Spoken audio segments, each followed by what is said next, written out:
I was standing in the grocery aisle with a bag of coffee in one hand and my phone in the other, trying to decide whether I was really willing to pay $10.99 for something I bought all the time.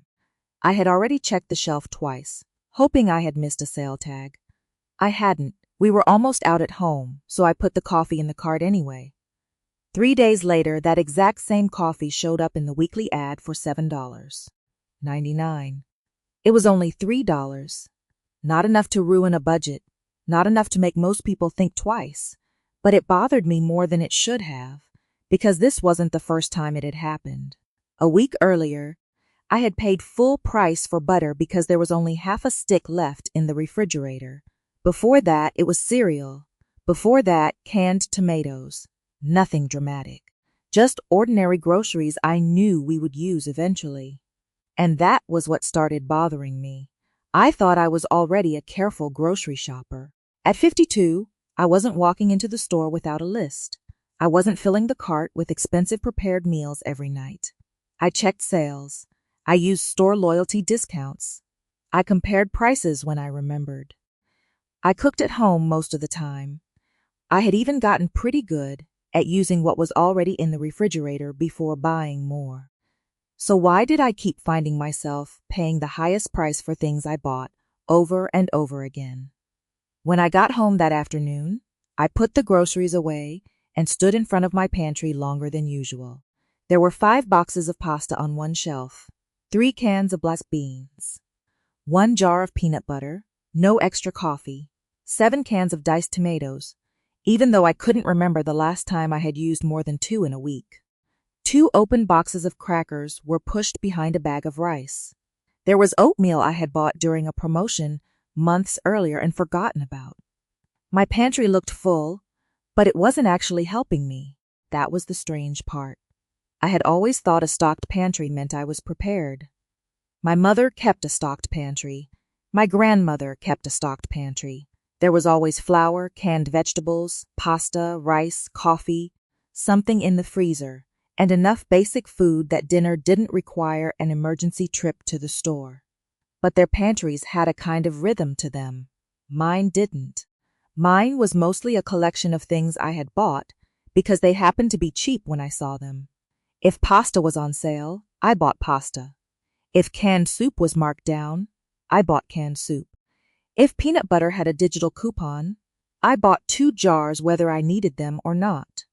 Then somehow, the one thing I actually used every morning would run out during a week when it wasn't discounted. I started thinking about how often that happened. Not just coffee. Laundry detergent would get low, and I would buy it because I needed it now. Butter would run out before baking. Frozen vegetables would disappear faster than I expected. One of our usual breakfast foods would be gone by Thursday, and I would stop at the store on the way home. Those little trips were especially dangerous. I might walk in for a $5 item and walk out with $27 worth of groceries because I noticed fruit, bread, yogurt, something for dinner, and maybe one thing that looked like a good deal. I sat down at the kitchen table with the receipt beside me. The grocery total wasn't outrageous. That was almost the problem. There was no giant mistake staring back at me. There was no $200 impulse purchase I could simply stop making. It was a dozen small decisions that all seemed reasonable in the moment. I needed coffee, so I bought coffee. I needed butter, so I bought butter. I saw a sale, so I stocked up. And month after month, I was doing both at the same time, buying too much of certain things when prices were low, while still running out of other things when prices were high. That contradiction finally made something click. Maybe I didn't need a bigger pantry. Maybe I didn't need to become a more aggressive bargain hunter. Maybe I just needed the food in my pantry to last long enough to keep me from buying the things I used most at the worst possible time. And that led me to a question I had never seriously asked before. What if grocery sales weren't as random as I assumed? And what if I could organize my pantry around when those prices tended to come back down? Once I noticed the pattern, I started paying attention to how I had actually been shopping for years. And the truth was, most of it wasn't really a system at all. It was reaction. If we were almost out of something, I bought it. If something looked cheap, I bought extra. If the pantry looked crowded, I stopped buying for a while. If the freezer looked empty, I filled it back up. None of that felt irresponsible. In fact, I thought I was being practical. For years, I had treated groceries like a series of small emergencies mixed with occasional opportunities. Coffee gets low, buy coffee. Chicken is on sale, buy chicken. Peanut butter has a coupon, grab 2. Pasta is cheap, add several boxes. Then go home and somehow make all of it fit. The problem was that cheap today and needed soon were completely separate decisions in my head. I never connected the two. One Saturday, I went through several old receipts I had stuffed into a kitchen drawer. I wasn't doing anything complicated. I just wanted to see how often I was paying regular price for things we bought constantly. I found a bag of coffee at $10.99. A few weeks earlier, I had bought the same one for $8.49. I found cereal at a little over $5 a box. Another receipt showed it closer to $4 during a promotion. One week, I had bought butter because we were out. A couple of weeks later, I had bought 2 more packages because it was on sale. That was when I started laughing at myself a little. I had somehow created a household where I could have 9 cans of tomatoes and no backup coffee, 5 boxes of pasta and 1 roll of paper towels, a freezer full of meat and almost no frozen vegetables. The pantry wasn't based on how fast we used things. It was based on what had caught my attention while shopping, and sales are very good at catching attention. A bright tag saying, buy 2, save $3, can make something feel urgent, even when you already have enough at home. I had fallen for that more times than I wanted to admit. There was also another kind of thinking going on. Sometimes I bought food for the version of myself I imagined I would be next week. I would see a specialty ingredient and think, I'm going to make that recipe. Or I would buy extra salad ingredients because I was definitely going to eat healthier. Then the week got busy. Dinner plans changed. Someone wanted leftovers. We ate sandwiches one night, and the ingredient I bought with good intentions sat in the refrigerator until I had to throw part of it away. That taught me something important about my pantry, too. Inventory only has value if it matches your real life, not your ideal life, not the meals you hope you might cook, not the bargains you are afraid you will miss, your actual life. My grandmother understood that without ever calling it a system. She didn't have a grocery app sending her alerts. She didn't keep a spreadsheet of unit prices, but she knew approximately how much flour she used, how quickly coffee disappeared, and which staples were worth keeping 1 or 2 extras of. She also knew that filling a shelf just because something was cheap could still waste money. I don't want to romanticize the past. Households then had their own financial pressures, and many people had far fewer choices than we do now.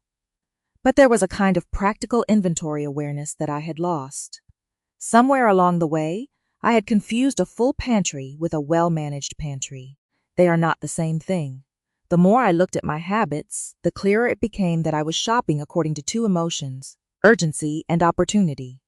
Urgency said, you're almost out. Buy it now. Opportunity said, it's on sale. Buy more. Neither one asked the most useful question, how much do I actually need before the price is likely to be good again? That became the question I wanted to test. Not because I wanted to spend my life studying grocery ads, but because I wanted to stop feeling like every shopping trip was starting from zero. I decided to keep the experiment small.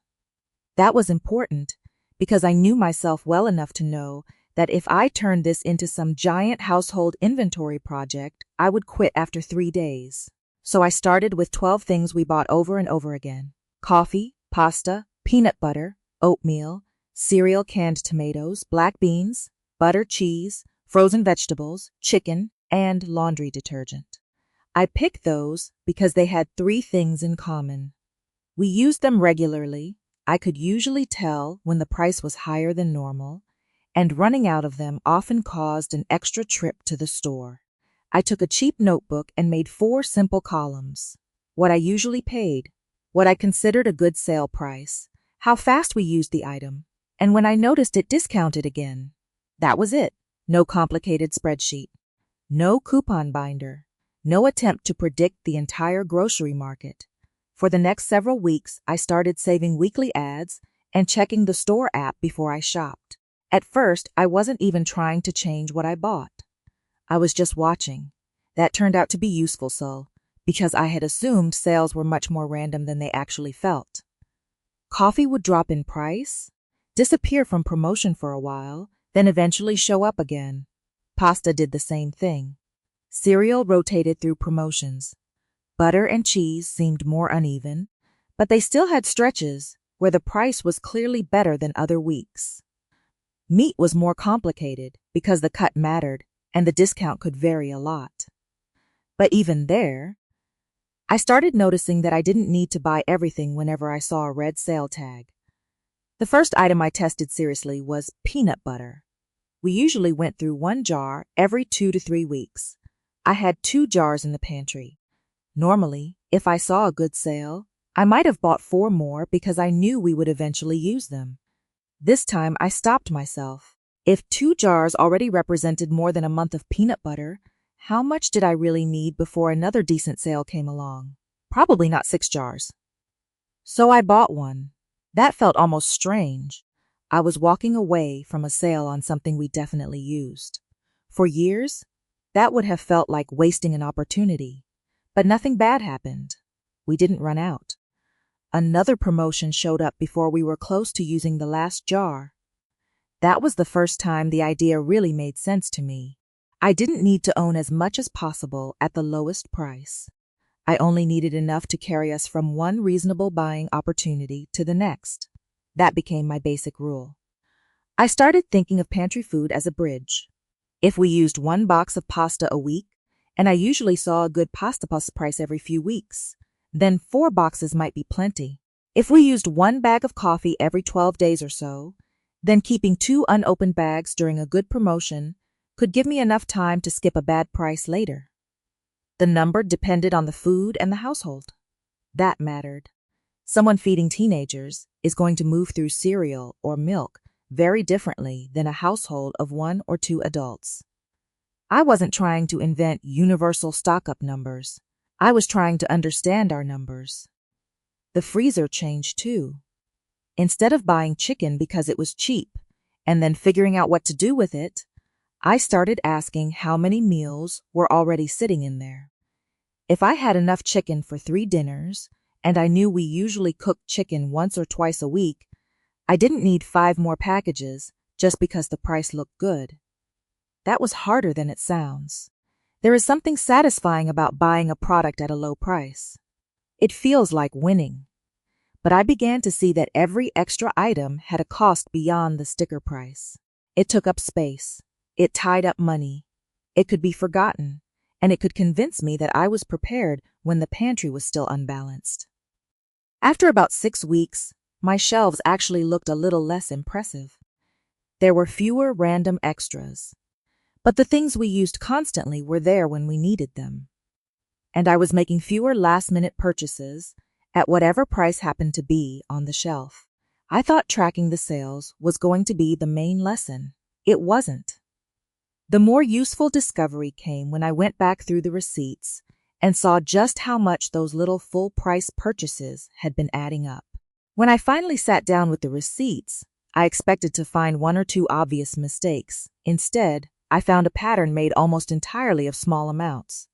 $3 more for coffee, $1 and change more for pasta, $2 more for cereal, a little extra for butter, a few dollars more for cheese. None of those purchases looked serious by themselves. That was why I had never paid much attention to them. I remember putting 2 coffee receipts next to each other on the kitchen table. On one, the bag was $10.99. On another, I had bought the same size during a promotion for $7.99, $3. Then I looked at pasta. One week, a box had been around $1.89. Another week, it was closer to $1.99. Canned tomatoes had a similar gap. Butter could move by $1 or $2 depending on the week in the store. Cereal was even more obvious. One box could easily be over $5 at regular price, then drop noticeably during a promotion. The exact prices weren't the important part, because they change by store, brand, and part of the country. The important part was the pattern. I was regularly paying more simply because I had reached the end of something at the wrong time. And when I added those differences together, they stopped looking so small. Over 1 month, I estimated that I had probably spent somewhere around $30 to $40 more than necessary on the same basic items, just because I was buying them when I needed them, instead of when the price was better. That wasn't a dramatic amount, but I thought about what $30 or $40 represented. That was part of an electric bill. It could cover a prescription copay. It could go toward gas. It could stay in savings. And over a year, even $40 a month is $480. I wasn't going to pretend that $480 would solve retirement. It wouldn't. But I also wasn't interested in casually handing over several $100s a year for no reason. Then I noticed another number that mattered even more: the extra shopping trips. Before I started this experiment, it wasn't unusual for me to stop at a grocery store 2 or 3 times in a week. One regular trip, then maybe a quick stop because we were out of coffee. Another because I forgot onions, maybe one more because I needed something for dinner. Those little trips rarely stayed little. I pulled out one receipt from a stop I remembered clearly. I had gone in for coffee and bananas. That should have been around $15. The receipt was $31.42. There was yogurt on it, bread, a bag of chips, cheese, and something frozen that had looked convenient for dinner. None of those things were ridiculous purchases. That was exactly the problem. They were reasonable enough that I never felt like I was overspending. But if the coffee had already been in the pantry, I probably would not have gone into the store at all. That changed the way I thought about stocking up. Until then, I had measured a pantry item only by the difference between the sale price and the regular price. Now I started seeing another value: time. If 2 bags of coffee meant I could go 3 or 4 weeks without needing to buy coffee, those bags were giving me time to wait for a better price. If 4 boxes of pasta covered nearly a month of meals, I didn't have to care what pasta cost next Tuesday. I could wait. That was surprisingly freeing.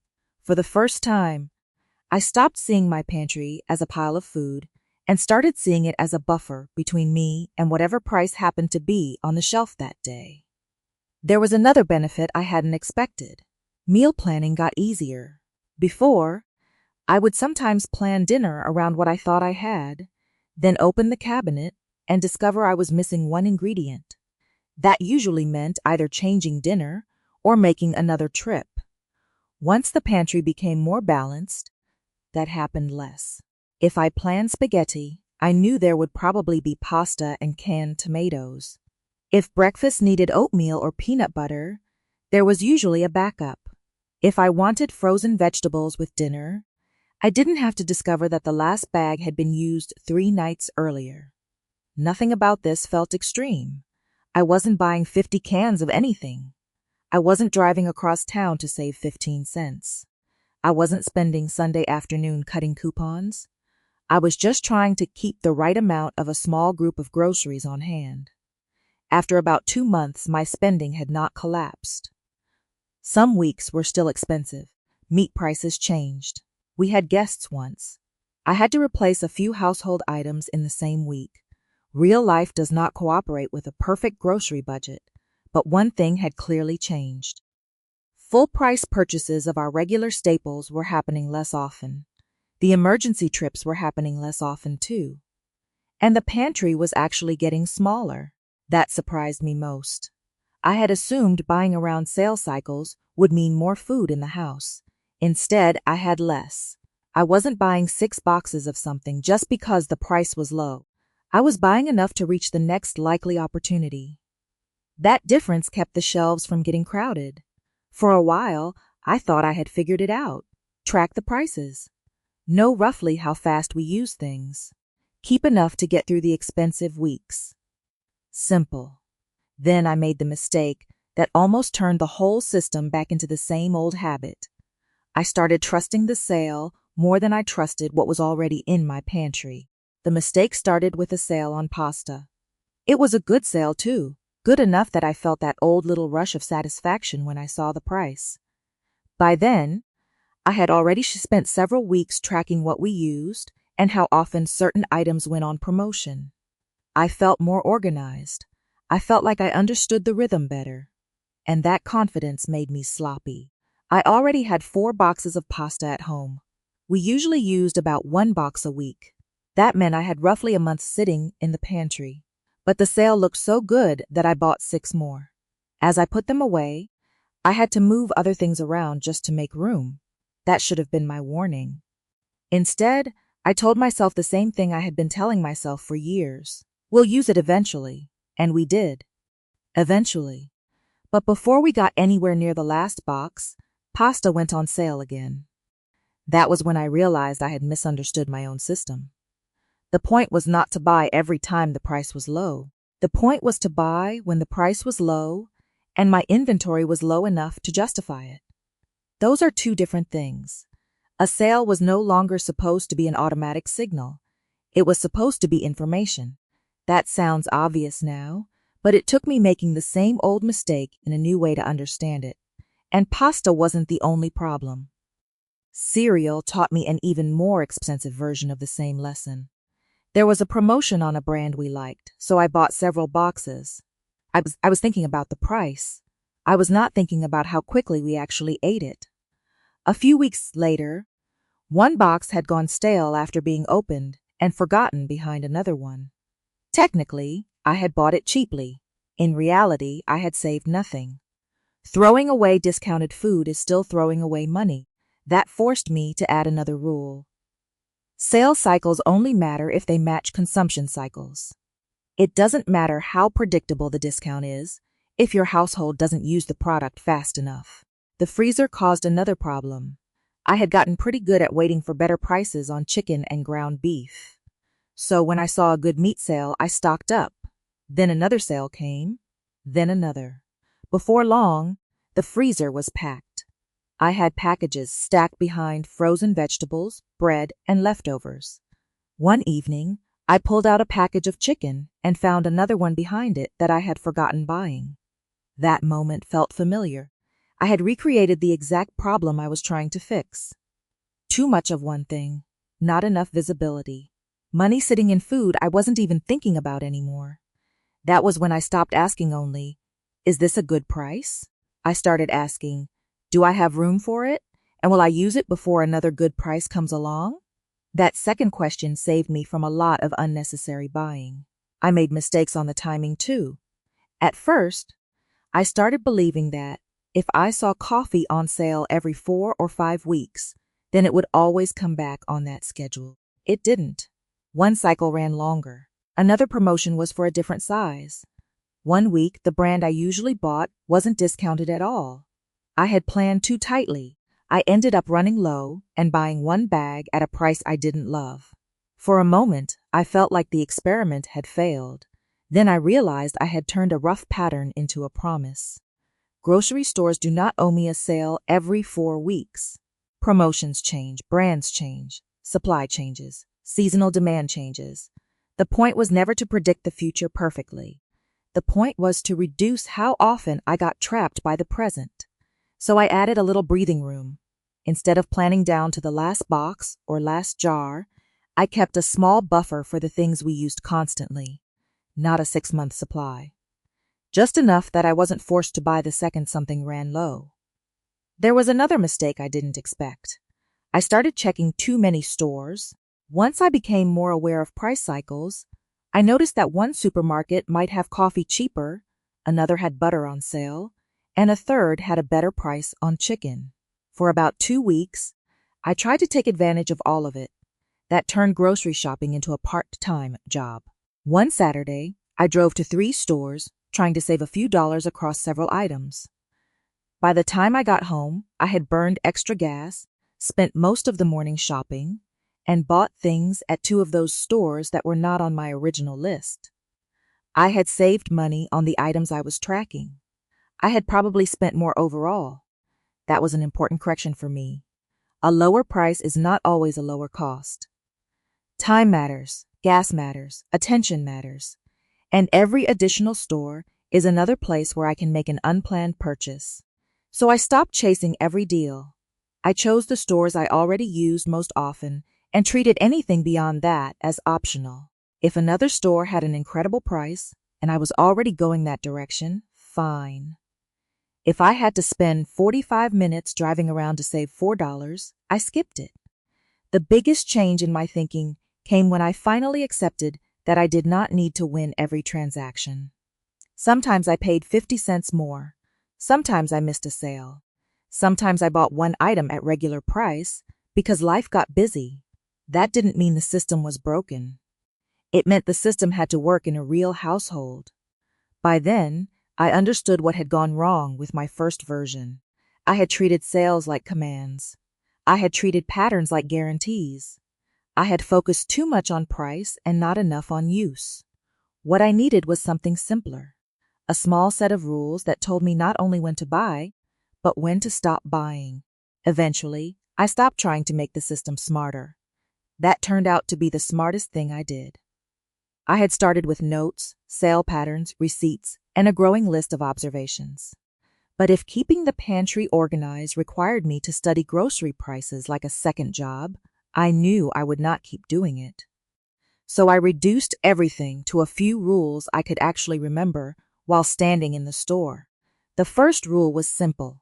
I only track things we bought repeatedly, not every product in the house, not every ingredient, just the groceries that disappeared on a predictable basis. Coffee stayed on the list because we used it every day. Pasta stayed because we went through it steadily. Peanut butter, oatmeal, canned tomatoes, butter, cheese, frozen vegetables, and a few other basics stayed too. But that specialty sauce I bought twice a year? I stopped pretending I needed to track it. The second rule was to know roughly how fast we used something. I didn't need perfect measurements. If one bag of coffee lasted around 12 days, that was enough information. If we used about one box of pasta each week, I knew 4 boxes represented roughly a month. If a jar of peanut butter lasted 2 or 3 weeks, I could look at 2 jars in the pantry and know I wasn't in danger of running out tomorrow. That was where everything became easier. I stopped thinking in terms of quantity and started thinking in terms of time. 3 cans wasn't just 3 cans. It might be 2 weeks of meals. 2 bags of coffee might represent almost a month. 4 frozen vegetable bags might cover several dinners. That helped me judge whether a sale actually mattered. The third rule was the one that saved me from overbuying.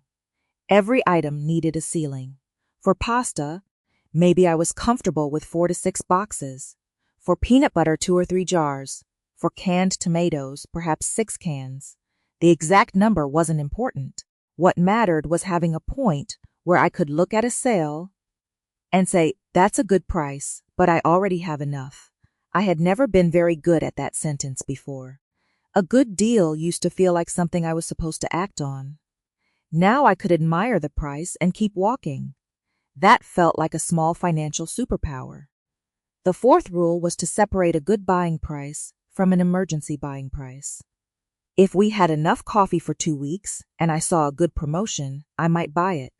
If we had 1 day of coffee left and I had missed the sale, I bought the coffee anyway.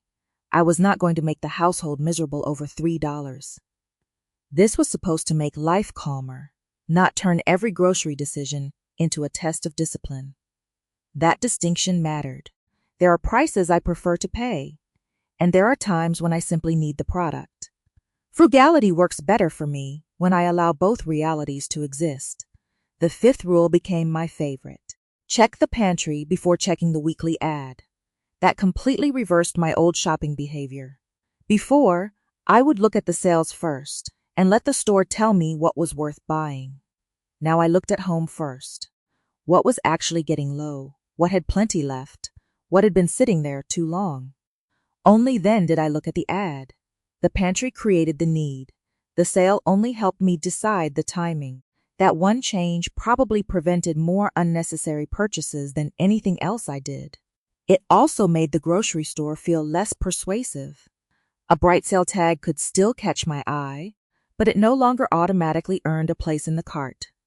I knew what I had at home, and I knew what I needed. Most weeks, this whole process took less than 10 minutes. I would check the pantry, look through the freezer, make a short list, glance at the weekly ad or store app, then decide whether any of our regular staples were worth buying before they actually ran out. That was the entire system. No giant stockpile, no perfect forecasting, no driving all over town, no obsession with getting the absolute lowest price. And after a few months, the result was exactly what I had hoped for. I was buying fewer regular items at full price.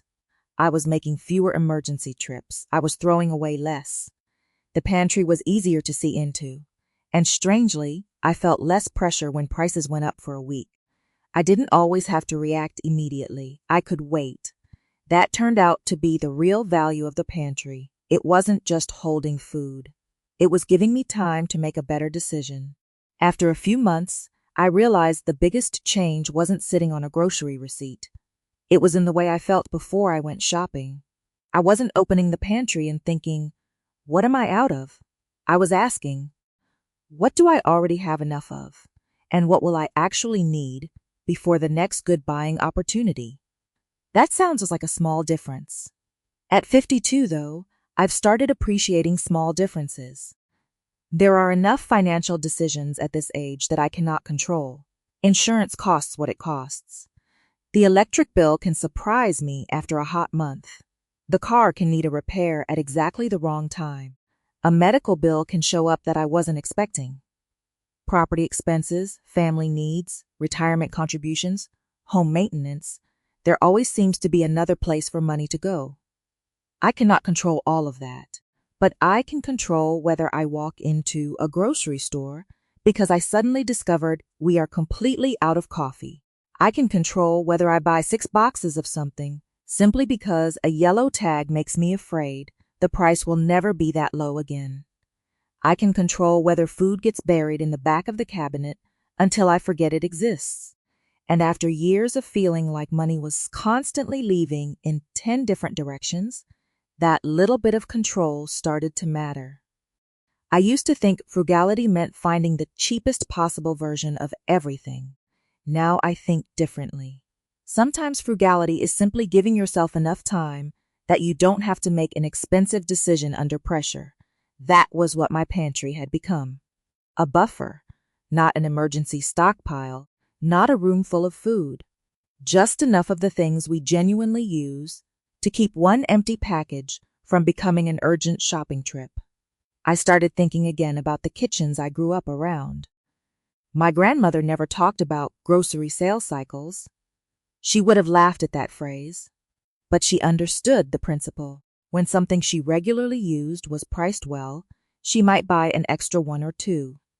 When the shelf at home was already full enough, she left the bargain at the store. And before shopping, she looked at what she had. There was nothing glamorous about it. It was just household management. I think a lot of us lost some of that rhythm because shopping became so convenient. Stores are open long hours. We can make a quick trip whenever something runs out. We can order groceries from a phone. We can see hundreds of promotions every week. All of that convenience is useful, but convenience also makes it easier to stop planning ahead. You don't notice the cost of being unprepared when the solution is 10 minutes away. You just go buy the thing. That was what I had been doing. A $5 shortage here, an $11 shortage there, another trip, another full-price purchase, another $20 of things I hadn't planned to buy. No single decision looked important enough to change. Together, they created a pattern, matching my pantry more closely to the way we actually used food and the way sales tended to come around didn't transform my finances overnight. My grocery bill still changes from month to month. Some weeks are expensive. Sometimes I miss the good price. Sometimes life gets busy, and I buy exactly what I need without worrying about whether it was the perfect week to buy it. I'm fine with that. I don't want to spend my 50s trying to optimize every dime. What I want is fewer leaks, fewer rushed decisions, less food going stale, less money tied up in things we don't need yet, and a little more room in the monthly budget for the things that matter more. If this system saves me $30 or $40 in an ordinary month, I'm glad to have it. But the bigger benefit is predictability. I know what is in the house. I know roughly how long it will last. I know which items are worth watching for a better price. And I know when I already have enough. That last one might be the most valuable lesson of all. Knowing when you have enough makes shopping quieter. At 52, I'm not trying to win a contest for the lowest grocery bill.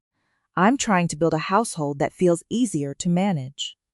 I want fewer surprises, less waste, and a little more of my paycheck still sitting there at the end of the month. Because when retirement starts feeling closer than it used to, even ordinary systems begin to matter. Not because one bag of discounted coffee is going to fund retirement. It won't. But every habit that keeps money from disappearing without improving my life gives me a little more breathing room. And breathing room is something I value much more now than I did 20 years ago. If you've noticed one grocery item that goes on sale often enough that you almost never need to pay full price for it anymore, tell me what it is in the comments. I'd be interested to see which foods people have learned to time in their own households. And if you enjoy practical, realistic ways to spend a little less and live a little more calmly after 50, subscribe and join me for the next one.